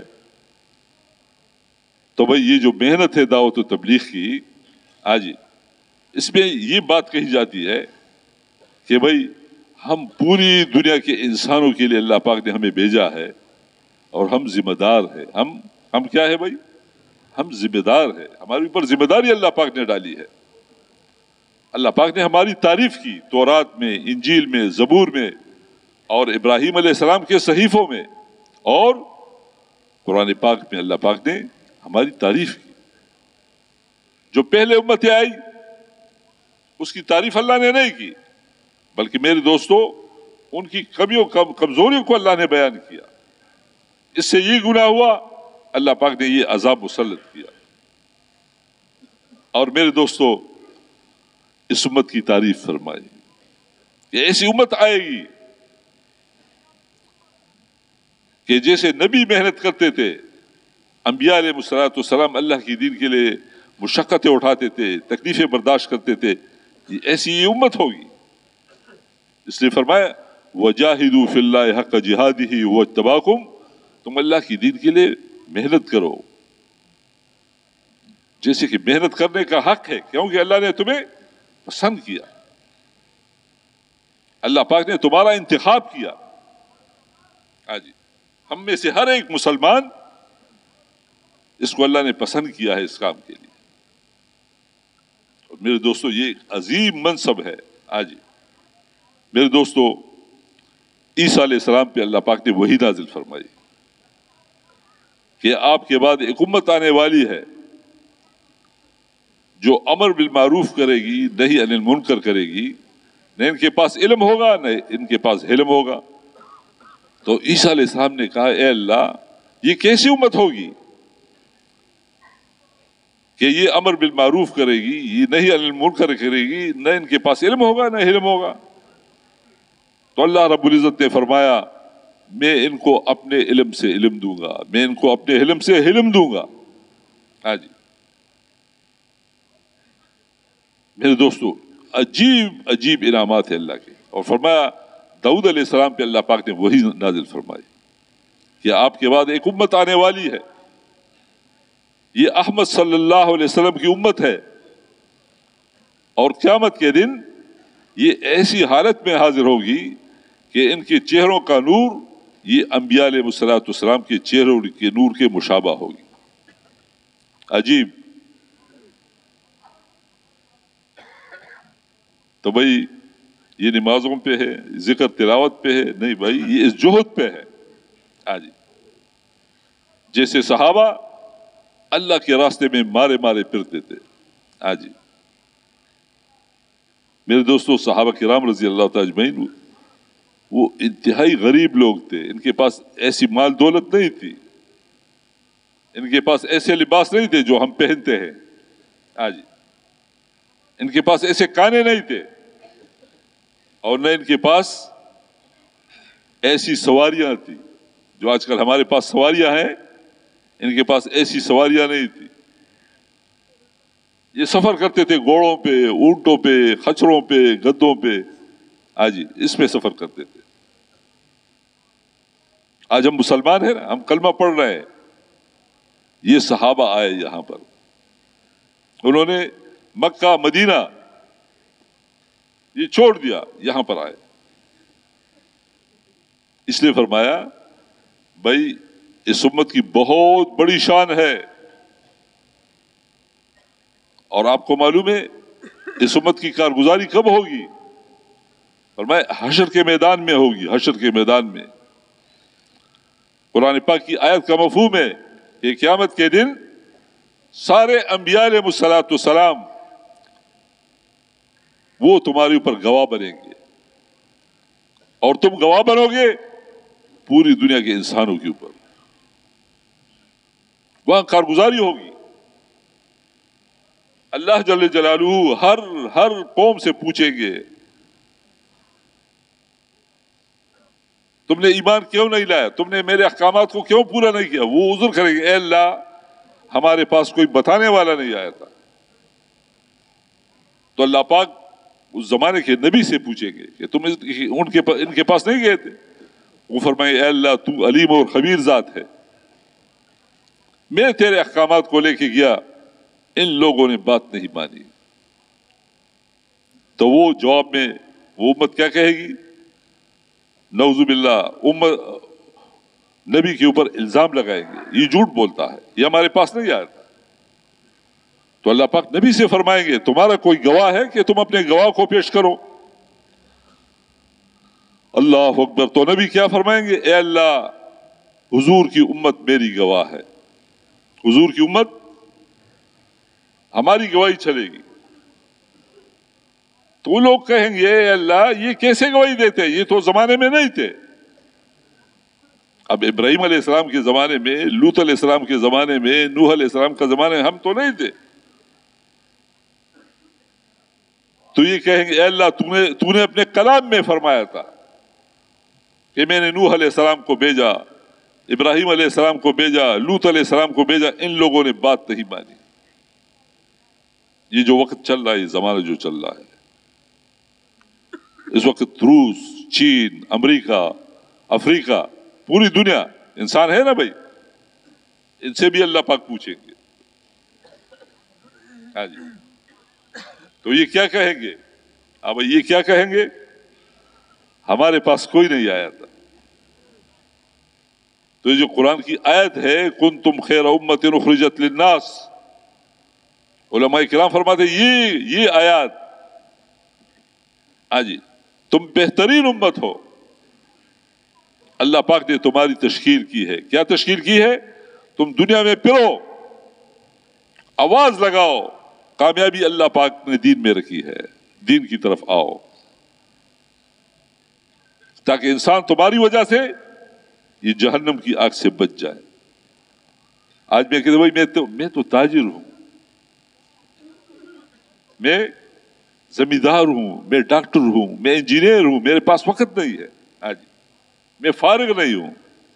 اب بھائی قیامت کے دن یہ ہماری بات چلے گی بھائی کوئی بات نہیں۔ دیکھو صحابہ کرام رضی اللہ تعالی اجمعین، وہ میرے دوستوں تاجر تھے، ہاں جی، وہ زمیندار تھے، لیکن میرے دوستوں انہوں نے غربت میں اللہ پاک کے دین کے سارے تقاضے پورے کیے۔ وہ کسی بات سے متاثر نہیں ہوئے کہ بھئی ہمارے گھر میں بیماری ہے، ہاں جی۔ اس امت کے جو سب سے بڑے آدمی تھے، جس کے متعلق آتا ہے افضل البشر بعد الانبیاء، وہ کون تھے؟ صدیق اکبر رضی اللہ تعالی عنہ۔ میرے دوستو جب ہجرت کا وقت آیا اور حضور صلی اللہ علیہ وسلم کے ساتھ تشریف لے جا رہے تھے، تو میرے دوستو باپ آنکھوں سے نابینا تھے، بیوی جوان تھی، بچے چھوٹے تھے، سب کو چھوڑ دیا، اللہ کے راستے میں نکلے۔ دیکھو قیامت تک بھئی اس امت کے سب سے بڑے مفتی کون تھے؟ ہاں بھائی قرآن حدیث کو سمجھنے والے، وہ صدیق اکبر رضی اللہ تعالیٰ عنہ تھے۔ ہم کہتے بھائی میرے گھر میں کوئی نہیں، میری اکیلی بیوی، میرا اکیلا باپ، میرے اکیلی ماں ہے، اس کی حفاظت کون کرے گا؟ اللہ ہم بھول گئے، ہاں جی، ہم بھول گئے۔ میرے دوستو فرماتے جب اللہ کا دین مٹتا ہے تو کسی آدمی کو گھر میں بیٹھنے کی اجازت نہیں۔ اس وقت حکم یہ ہے انفروا خفافا وثقالا، نکل جاؤ اللہ کے راستے میں، ہلکے ہو یا بوجھل ہو۔ میرے دوستو وہ 3 صحابہ جس پہ یہ وعید آئی تھی، تو اس سے نماز قضا نہیں ہوئی تھی،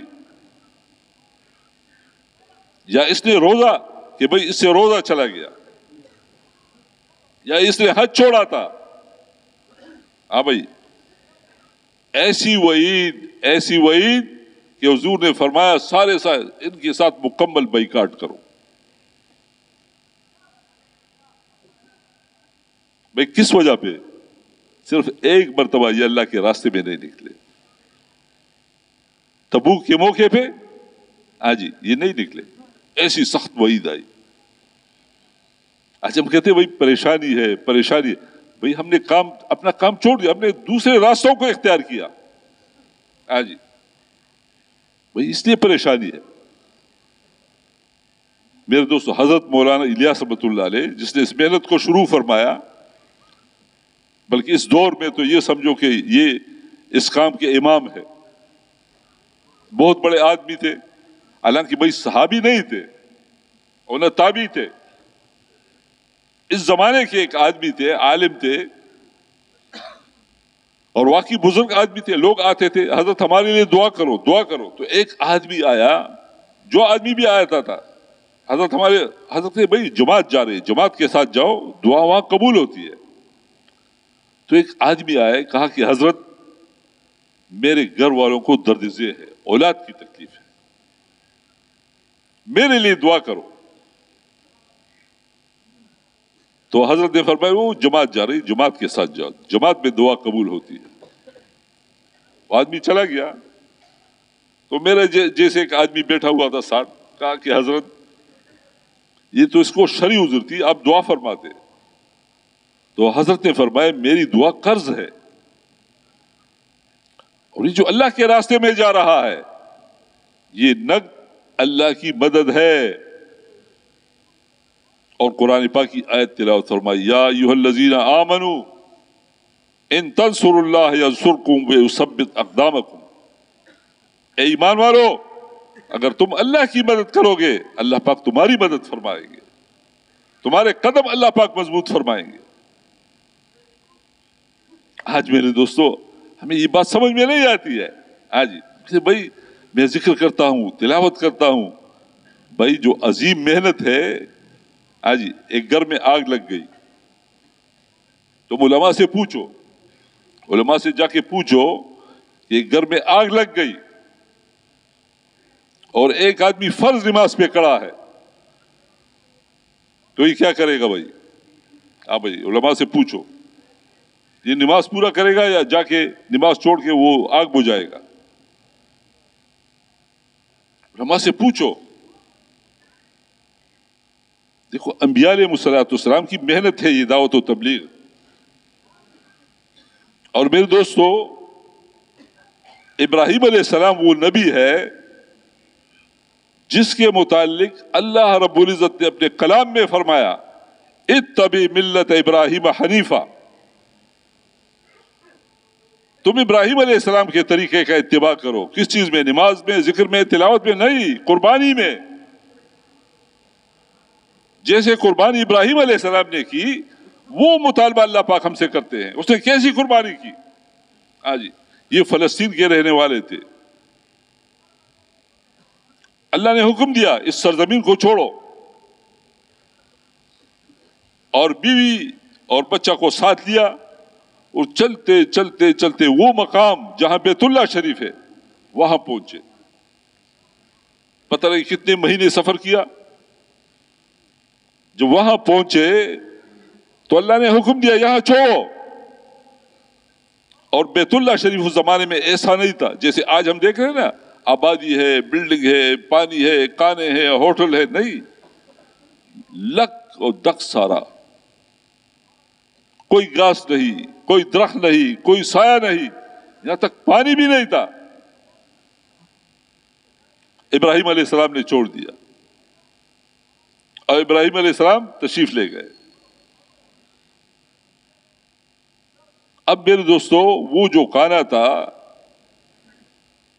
یا پانی تھا وہ جو چھوڑا تھا وہ ختم ہو گیا. تو اسماعیل علیہ السلام چھوٹا بچہ، دودھ پیتا بچہ، تو حاجر علیہ السلام کی چھاتی میں وہ دودھ بھی خوش ہو گئے بھوک کی وجہ سے. تو اسماعیل علیہ السلام بلبلا کے رونے لگے. اور دو پہاڑیاں، ایک صفا ایک مروہ، اس کے درمیان یہ دوڑ رہی تھی. مجھے کوئی قافلہ نظر آ جائے، کوئی انسان نظر آ جائے، اللہ جل جلالہ کی رحمت کو ایسا جوش آیا کہ اسماعیل علیہ السلام کی ایڑیوں کے نیچے سے اللہ پاک نے ایک چشمہ نکال دیا. ایسا چشمہ پھوٹ رہا تھا پانی سے. تو حاجر علیہ السلام نے جب دیکھا تو مٹی کا ایک منڈبیر باندھ دیا، کہا زمزم رک جاؤ. میرے دوستو اس لیے فرمایا نا بیت اللہ شریف کے متعلق فی آیات بینات، یہ جو بیت اللہ شریف میں، اس میں اللہ پاک کی قدرت کی کھلی نشانیاں ہیں. یہ زمزم اللہ کی قدرت کی نشانی ہے، مقام ابراہیم یہ اللہ کی قدرت کی نشانی ہے، صفا اور مروہ یہ اللہ کی قدرت کی نشانیاں ہیں.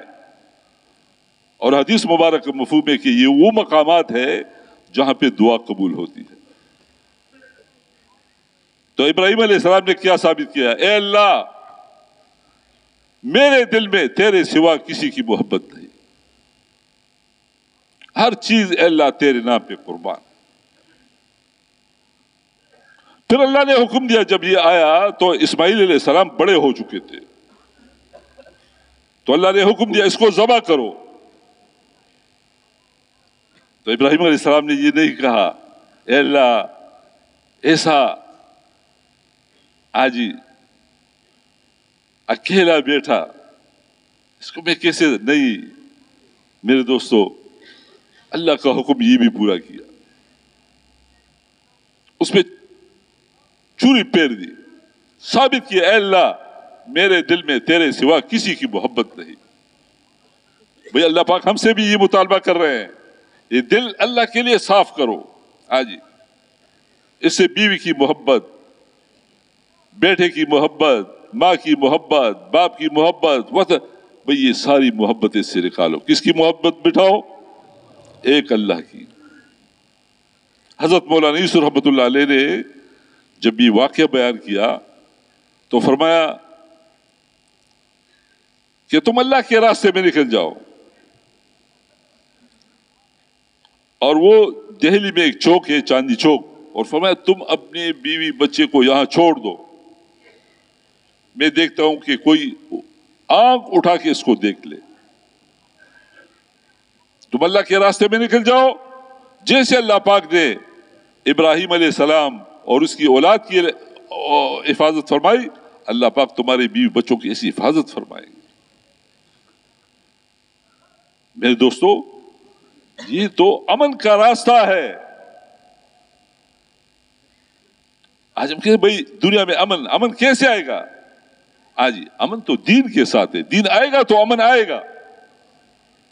اور دین بغیر محنت کے نہیں آتا ہے، بھائی اس کے لیے یہ محنت ہے. آج کہ ہمارے کسی چیز پہ تھوڑی سی ضد آئے گی، ہم برداشت کریں گے، ہم صبر کریں گے، تو پھر کیا اللہ پاک کی طرف سے خوشخبریاں ہیں. ان اللہ اشترى من المؤمنین انفسهم واموالهم بان لهم الجنہ، کہ اللہ پاک نے ایمان والوں سے اس کا جان اور مال خریدا ہے. کس کے بدلے میں؟ جنت کے بدلے میں. بھئی اللہ پاک معمولی جگہ نہیں ہے جنت. جنت وہ جگہ ہے جہاں پر اللہ پاک انسان کے سارے خواہشات پورا فرمائیں گے، چاہے کھانے کی خواہش ہے، پینے کی خواہش ہے، لباس کی خواہش ہے، اور میرے دوستو حسن کی خواہش ہے، سونے چاندی کی خواہشات ہے. آجی یہ کہاں پورا کریں گے اللہ پاک؟ جنت میں. میرے دوستو صرف اتنی دیر ہے کہ بھئی جب آجی یہ زندگی ختم ہوگی، ایک عجیب زندگی شروع ہو جائے گی. اور صرف یہ نہیں کہ بھئی نہیں، فرمایا کہ بھئی جو لوگ اللہ کی دین کے لیے ہجرت کرتے ہیں، مجاہدے کرتے ہیں، اپنے گھر بار چھوڑتے ہیں، تو ان کے لیے دو خوشخبریاں دنیا میں ہے. لہم مغفرۃ ورزق قریب، ان کی مغفرت بھی ہے اور عزت والی روزی بھی ہے. ہمارے حاجی صاحب رحمۃ اللہ علیہ فرمایا کرتے تھے کہ اللہ پاک تمہیں بادشاہوں کی طرح نہیں، اللہ پاک تمہیں نبیوں کی طرح پالیں گے، اللہ پاک تمہیں عزت والی روزی دیں گے. اور بھائی آج ہم پھرتے ہیں نا لوگوں کی پہ، بھائی میرے لیے دعا کرو، میرے لیے، بھائی سب سے بہترین دعا یہ نبی کی دعا ہے. سب سے بہترین دعا کس کی ہے؟ تو حضور نے دعا فرمائی اللہم انصر من نصر دین محمد صلی اللہ علیہ وسلم، اے اللہ اس آدمی کی مدد فرما جو میری دین کی مدد کرتا ہے. بھائی جب ہم قدم اٹھائیں گے اللہ کی دین کے لیے، اللہ کی مدد ہمارے ساتھ ہے. اس لیے فرماتے اس راستے میں دعائیں ایسی قبول ہوتی ہے جیسے بنی اسرائیل کی نبیوں کی دعائیں قبول ہوتی. جو آدمی اللہ کے راستے میں نکل جاتا ہے پہلے قدم پہ اللہ پاک اس کے گناہ کو معاف فرما دیتے ہیں اور دعائیں قبول ہوتی ہے. تو بھائی آج دیکھو پوری دنیا کا مسئلہ ہے. آج دنیا میں جتنے رہنے والے انسان ہیں یہ سارے کے سارے انسان یہ حضور صلی اللہ علیہ وسلم کی امت ہے. جس نے کلمہ پڑھا ہے یہ بھی حضور کا امتی ہے اور جس نے کلمہ نہیں پڑھا ہے یہ بھی حضور کا امتی ہے. اب بھائی کلمے کا تقاضا کیا ہے؟ کلمے کا تقاضا یہ ہے فرمایا حضور صلی اللہ علیہ وسلم نے پوری زندگی میں ایک حج کیا. یہ پہلا حج بھی تھا اور آخری حج بھی تھا. میرے دوستو جب مناسک ختم ہوئے اور آخری خطبہ دیا تو حضور نے یہ فرمایا, دیکھو آخری بات, بلغوا انی ولو آیا, پہنچاؤ آجی اگرچہ تمہیں ایک آیت آتی ہے. بھئی یہ علم کا حد ہے. اسے بھئی سارے مسلمان آجی یہ سارے عالم ہیں, سارے سمجھتے ہیں. آجی کوئی آدمی یہ کوئی کہہ ہی نہیں سکتا کہ بھئی یہ آدمی نہیں سمجھتے, نہیں, ہر آدمی سمجھتا ہے. آجی یہ نیکی ہے, یہ گناہ کا کام ہے. آجی وَنَفْسٍ وَمَا سَوَّاهَا فَأَلْهَمَهَا فُجُورَهَا وَتَقْوَاهَا. اللہ نے ہر انسان کو سمجھایا ہے. تو اس لیے میرے دوستو ہمارے اوپر ان انسانوں کا حق ہے بھئی ان تک کلمہ پہنچانا, ان کو جہنم کی آگ سے بچانا, یہ ہماری ذمہ داری ہے. ہاں جی, اور ایسی بات نہیں ہے کہ بھائی ہم نے تبلیغ کا کام کیا تو ہمیں ثواب ملا. نہیں بھائی, نہیں کیا بہت بڑا وبال ہے. ہاں جی, نہ نکلنا اس پہ سخت وعیدیں ہیں. ہاں جی, تو بھائی اس کے لیے ہم درخواست کرتے ہیں کہ اللہ پاک آپ حضرات کی قربانی کو قبول فرمائے. آپ نے بات سنی توجہ سے, دھیان سے. اب چند منٹ ہے اس میں تشکیل ہوتی ہے تو آپ اللہ کی طرف متوجہ ہو جائے کہ بھئی کوئی آدمی اپنی جگہ سے اٹھے نہیں, صرف وہ آدمی اٹھ جائے جس کا ارادہ ہو. تو بتاؤ بھائی کون کون تیار ہے؟ ماشاءاللہ فرمائے بھائی ہمت حوصلے کے ساتھ فرمائے, کھڑے ہو جائے. ماشاءاللہ کھڑے ہو جائے. ماشاءاللہ جی ماشاءاللہ فرمائے.